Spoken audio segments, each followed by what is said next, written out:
7월 1일 오늘 우리에게 주시는 하나님의 말씀은 시편 1편 1절에서 6절까지 말씀을 우리 한 절씩 교독하겠습니다. 시편 1편 1절에서 6절입니다. 복 있는 사람은 악인의 꾀를 따르지 아니하며 죄인의 길에 서지 아니하며 오만한 자의 자리에 앉지 아니하며 오로지 주님의 율법을 즐거워하며 밤낮으로 율법을 묵상하는 사람이다. 그는 시냇가에 심은 나무가 철 따라 열매를 맺으며 그 잎이 시들지 아니함 같으니 하는 일마다 잘 될 것이다. 그러나 악인은 그렇지 않으니 한낮 바람에 흩날리는 죽정이와 같다. 그러므로 악인은 심판받을 때에 몸을 가누지 못하며 죄인은 의인의 모임에 참여하지 못한다. 그렇다. 의인의 길은 주님께서 인정하시지만 악인의 길은 망할 것이다. 아멘. 오늘 우리에게 주신 시편 1편 말씀에서 하나님은 의인과 악인이 걸어가는 그 길의 방향과 삶의 모습, 그리고 그 삶의 끝이 얼마나 다른지를 명확히 말씀하십니다. 오늘 시인은 결론적으로 복 있는 사람은 하나님께서 인정하시나 악인들은 그렇지 않다고 노래하죠. 여러분, 무엇이 복일까요? 공교롭게 오늘 딱 새해 절반이 지나고 절반이 남았습니다.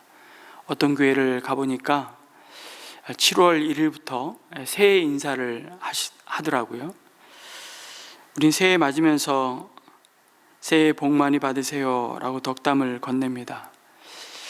우리가 생각하는 그 복은 무엇일까요? 돈을 많이 벌어서 부자 되는 겁니까? 아니면 건강하게 오래 사는 것입니까?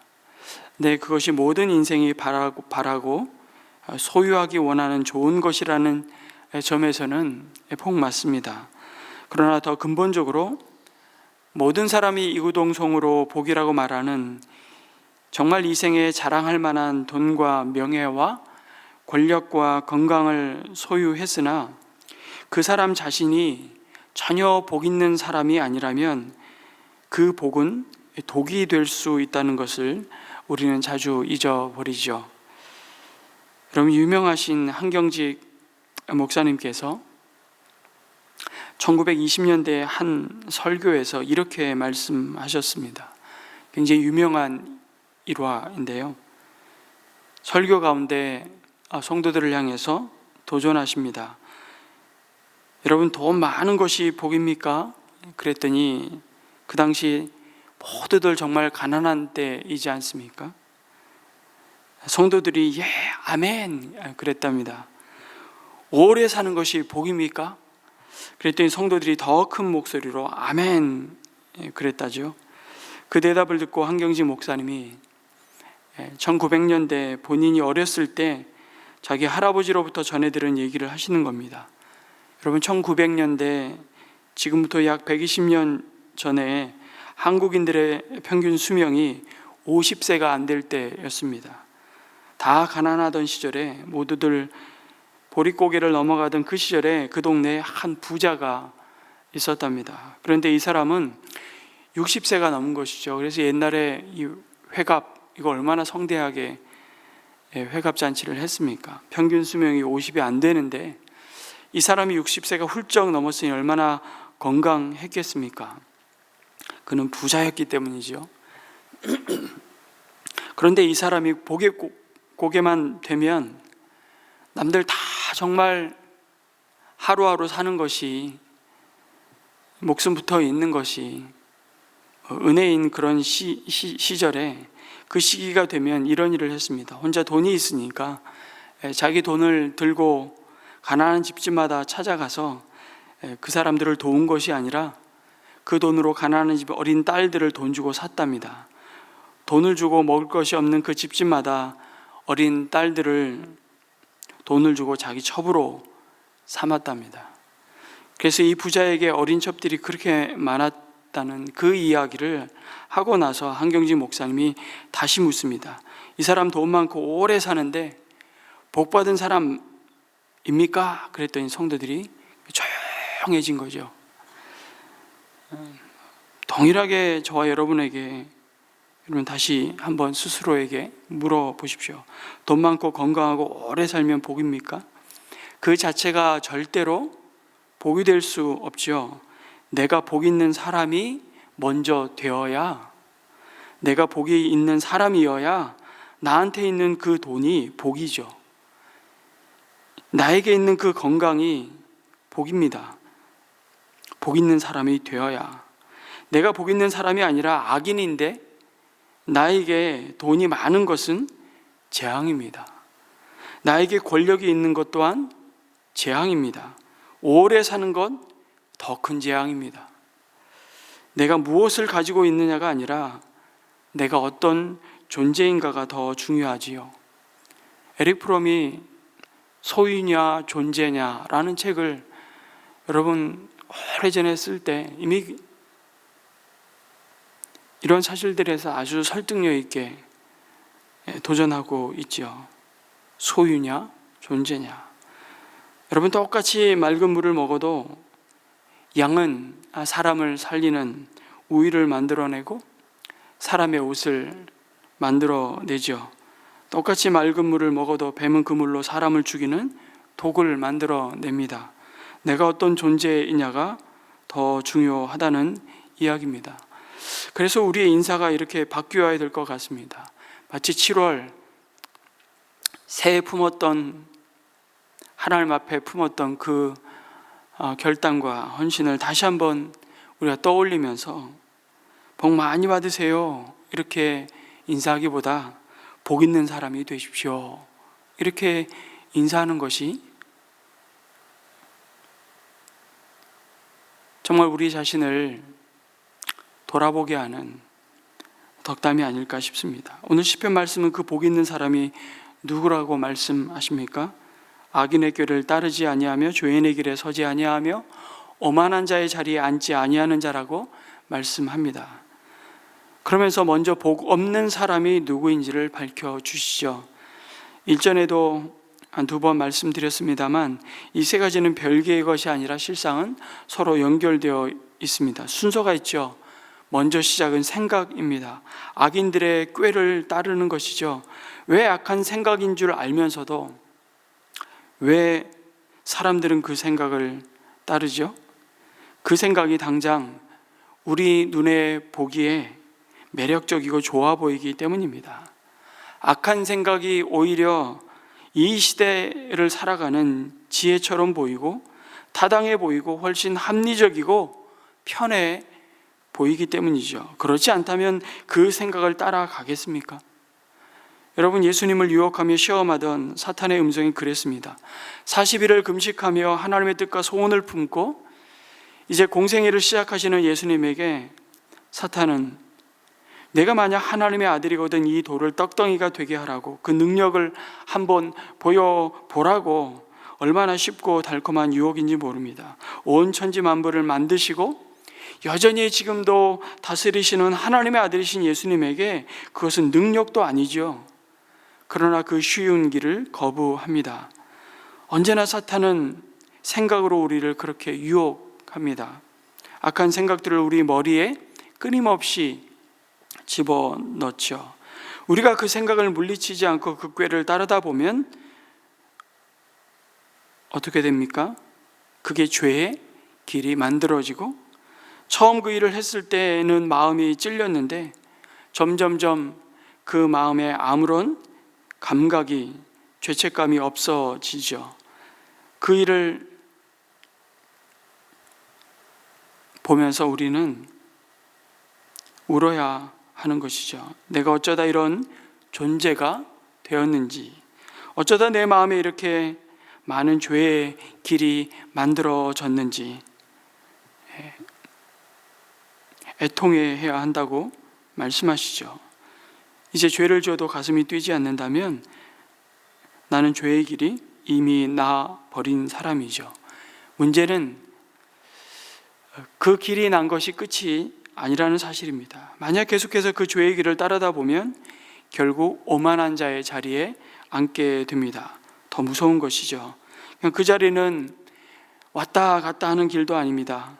그 자리에 머무는 것이죠. 죄에 대한 아무런 양심의 가책이 없을 뿐만 아니라 더 이상 죄를 죄로 여기지 않을 뿐만 아니라 이게 무슨 죄냐?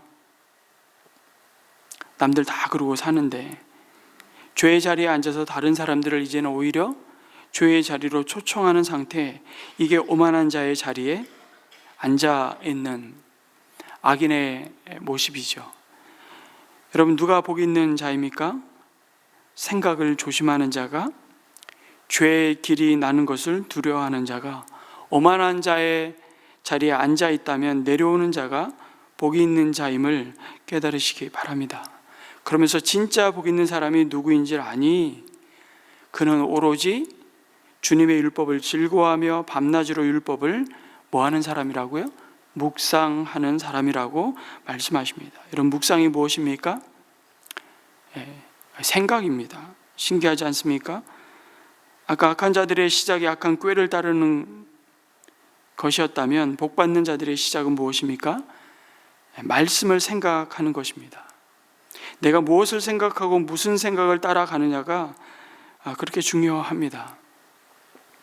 하나님이 기뻐하지 않는 생각이 들어올 때 그것은 우리가 막을 수 없지요. 그러나 우리 머리 위에 악한 사단이 둥지를 짓는 것은 막을 수 있습니다.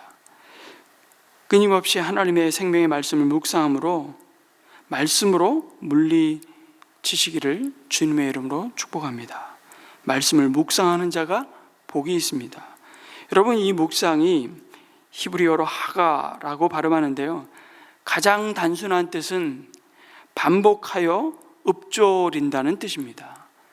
읊조린다는 건 소리 내서 읊조린다는 것이죠. 내가 그 말씀을 읽고 소리 내서 읽고 그 소리를 내가 듣고 말하는 것입니다. 그걸 반복하는 것을 묵상이라고, 쉽게 말하면 계속 되새김질하는 것입니다. 말씀을 계속 되뇌면서 소리내서 읊조리면 그 말씀이 내 마음에 심기죠. 근데 그거보다 더 중요한 하가의 뜻은 뭐냐면 경영하다는 겁니다. 회사를 경영하고 인생을 경영하는 것처럼 내 안에 자리 잡은 그 말씀이 내 삶을 경영하는 것을 묵상한다라고 말씀합니다. 내 가정과 회사를 경영하는 것, 그게 묵상이죠. 그게 복 있는 사람입니다. 말씀으로. 그것이 샘 곁에 심기운 나무와 같은 삶이라고 주님 말씀하시죠. 하나님 곁에 있는 것은 말씀 곁에 있고 말씀이 나의 인생을 이끌어가는 것을 의미하는 것입니다. 그래서 내일 이어지는 시편 2편에 시인은 그래서 한탄스럽게 얘기하는 것입니다. 어찌하여 민족들이 허사를 경영하는가? 여기 경영하는가? 똑같은 단어입니다. 예전 성경에 그렇게 나왔어요. 허사를 경영하는. 다시 말해, 왜 헛된 일을 꾸미는가? 왜 하나님을 따르지 않느냐는 것입니다. 그들은 하나님의 말씀이 없기 때문입니다. 그 마음에서 하나님의 말씀을 삭제해 버렸기 때문이죠. 말씀이 육신이 되어 우리 가운데 오신 하나님을 마음에 모시기를 싫어하기 때문이죠. 그래서 옛 선지자 아모스는 아모스서 8장 11절에 외치는 것입니다. 주 여호와의 말씀이니라. 보라, 날이 이를지라 내가 기근을 땅에 보내리니 양식이 없어 주림이 아니며 물이 없어 가람이 아니요 여호와의 말씀을 듣지 못한 기갈이라. 중학교 때 친구들을 오랜만에 만나서 식사하고 모임을 했는데 회비를 모아서 그날 경비를 쓰고 돈이 애매하게 남았습니다. 그때 제 친구가 로또 복권을 사서 돌리는 겁니다. 그런데 만약 100억짜리 복권에 한번 당첨됐다고 가정을 해봅시다. 생각을 해보세요. 100억 복권에 당첨이 됐어요. 여러분, 그 종이만 봐도 기분이 어떨까요?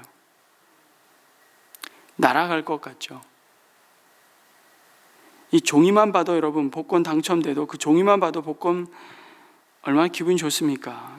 그런데 그거 아십니까? 천국 가는 거? 말씀이신 예수님을 믿어서 구원받는 거 100억짜리 복권 당첨된 것보다 훨씬 복된 소식임을 믿으시기 바랍니다. 아닌 것 같습니까? 이것과 비교가 안 되는 복이죠. 여러분, 임종을 앞두고 있는 분들, 오늘 우리도 그 찬양을 불렀지만 임종을 앞두고 있는 분들, 지금 마지막 숨을 아주 거칠게 가쁘게 쉬고 계신 분들의 귀에 대고, 여러분 100억짜리 복권 당첨됐어요. 그래 보십시오. 좋습니까? 지금 숨 넘어가는 사람 귀에 대고 당장 승진했대요. 무슨 의미가 있습니까? 그에게 진짜 복된 소식은 무엇일까요? 당신의 모든 죄가 사해졌습니다. 예수님이 당신을 위해 죽으셨습니다. 예수님이 당신을 영원한 천국에서 맞아 주실 것입니다. 이보다 더 귀한 복된 소식이 있습니까? 여러분, 죽기 전에만 복된 소식이 아니라 지금 이 구원의 감격이 우리에게 있기를 간절히 소망합니다. 성경을 로또 복권 보듯이 보는 은혜가 있기를 주님의 이름으로 축원합니다. 여러분, 하나님의 말씀인 성경책 안에는 엄청난 법의 놀라운 보화가 숨겨져 있죠. 이 말씀을 묵상해야만 얻을 수 있는 보화, 그것이 바로 우리에게 약속하여 주신 값없이 주시는, 그러나 그 무엇으로도 되갚을 수 없는 값비싼 대가를 지불한 그리스도의 보혈의 피값으로 우리를 사신, 그리고 값없이 우리에게 선물로 주신 구원의 보화가 숨겨져 있습니다. 말씀을 묵상해야만 얻을 수 있는 보화이지요. 하나님 우리들에게 그 보화들 가운데 성령의 열매를 맺을 수 있는, 또한 무성한 가지 많은 열매를 맺을 수 있게 길을 열어주셨다고 말씀합니다. 그것은 여러분이 말씀으로 살 때 하나님께서 풍성한 열매를 맺게 해주신다는 것입니다. 그러려면 어떻게 해야 되나? 우리 나름대로 확보된 주님과 대면하는 그 경건의 시간이 있어야 되죠. 그것이 매일의 새벽 기도일 수도 있고요, 여러분 나름대로의 경건한 시간일 수도 있습니다. 큐티의 시간일 수도 있고요. 여러분, 그 하나님의 말씀이 끊임없이 나를 이끌 수 있도록, 경영할 수 있도록 하는 그런 복된 자리 가운데 머무는 것입니다. 그런 반복들이 있을 때 하나님께서 이 세상의 척박한 영적 토양에서도 도무지 열매 맺을 수 없는 그런 땅에서조차도 풍성한 열매를 맺을 수 있게 하신다고 약속하시는 것입니다. 여러분 앞에 펼쳐질 상황이 어떠하든지 하나님께 깊이 뿌리를 내린 사람들은 놀라운 생명의 열매를 맺을 것입니다. 그 사람은 하나님의 말씀을 즐거워하며 밤낮으로 그 말씀을 묵상하는 자라고 말씀합니다. 그러나 악인은 그렇지 않다고 말씀하시죠. 그들은 한낮 바람에 흩날리는 쭉정이와 같다고 말씀합니다. 하나님의 말씀을 여러분 가볍게 여기는 인생은 가볍다는 것이죠. 무게 없는 삶은 바람을 이기지 못합니다. 말씀을 그 마음에서 거부하고 밀어낸 자리는 바깥의 바람에 따라 갈피를 못 잡고 이리저리 방황할 수밖에 없다고 말씀하시는 것입니다. 유행과 세상의 시류와 헛된 욕망에 이끌려서 표류하는 인생을 살다가 마침내 그 길의 끝은 멸망일 수밖에 없는 것이죠. 그래서 악인은 심판받을 때 몸을 가누지 못하고 죄인은 의인의 모임에 참여하지 못한다고 말씀합니다. 여러분, 심판은 갑작스러운 벌이 아닙니다. 이미 악인이 선택하고 살아온 삶의 방향과 그 목적이 맺은 죄의 삭신 열매일 뿐이죠. 무엇을 붙들었는지, 무엇을 따라왔는지 그 결과가 그대로 드러나는 것입니다. 그러나 하나님을 묵상하는 자, 말씀이 이끄는 그 길을 따라 오늘도 오늘 하루에 순종의 그 길을 가는 자에게 약속된 복이 있음을 여러분 믿으시기 바랍니다. 여러분, 예수 믿는 자에게 복이 무엇인지 아십니까? 환난을 안 만나는 것이 아닙니다. 우리 모두도 동일하게 환난 만납니다. 고난 당합니다. 병듭니다. 가난해질 수 있습니다. 세상이 여전히 가시와 엉겅퀴를 내기 때문에 땀 흘려 수고한 대로 기쁨으로 단을 거두지 못할 수도 있습니다. 예수 믿는 자는 그 환난이 비껴가지 않습니다. 예수 믿는 자라고 그 환난이 그러나 우리를 무너뜨리지는 못합니다. 이게 우리의 복입니다. 악인은 환난의 바람이 불면 날아가게 되어 있습니다만, 무너지게 되어 있습니다만, 그런데 우리는 환난의 바람이 우리를 무너뜨리지 않습니다. 요동하지 않습니다. 그리고 그 복은 궁극적으로 우리 자신을 하나님께서 인정해 주시는 것이죠. 여러분, 세상이 몰라줘도 사람들이 기억 못해도 하나님이 내 이름을 기억하며 하나님의 인정을 받는 것보다 더 복된 일은 없음을 믿으시기 바랍니다. 왜요? 그것은 잠깐 머물다가 바람과 함께 사라질 영광이 아니라 영원토록 우리와 함께 하시는 하나님이 주시는 영광이요 기쁨이기 때문입니다. 하나님, 복 구하기보다 복 있는 사람이 되기를 먼저 원합니다. 지금 기도했으면 좋겠습니다. 악의 꾀를 쫓지 않고 죄인의 길에 서지 않고 오만한 자의 자리에 앉지 않기를 우리 기도했으면 좋겠습니다. 오직 여호와의 율법을 즐거워하며 그 율법을 죄하러 묵상함으로 시냇가에 심기운 나무와 같이 이 땅에 주님이 그토록 보기를 원하시는 성령의 9가지 열매가 맺히는 인생 되게 해달라고 우리 아침 기도했으면 좋겠습니다. 내 안에 이미 나버린 죄악의 길들을 하나님 불쌍히 여겨 주십시오. 십자가의 보혈로 덮어 주시옵소서. 나도 모르게 앉은 오만한 자의 자리에서 내려오게 해달라고, 그리고 이제 내 삶에 말씀의 길이, 기도의 길이, 찬양의 길이, 감사의 길이 열리게 도와주시옵소서. 이 아침 이 시편 1편의 말씀을 붙들고 우리 삶을 주님 앞에 다시 한번 올려드리는 기도의 자리로 나아가기를 주님의 이름으로 축복합니다. 기도하겠습니다.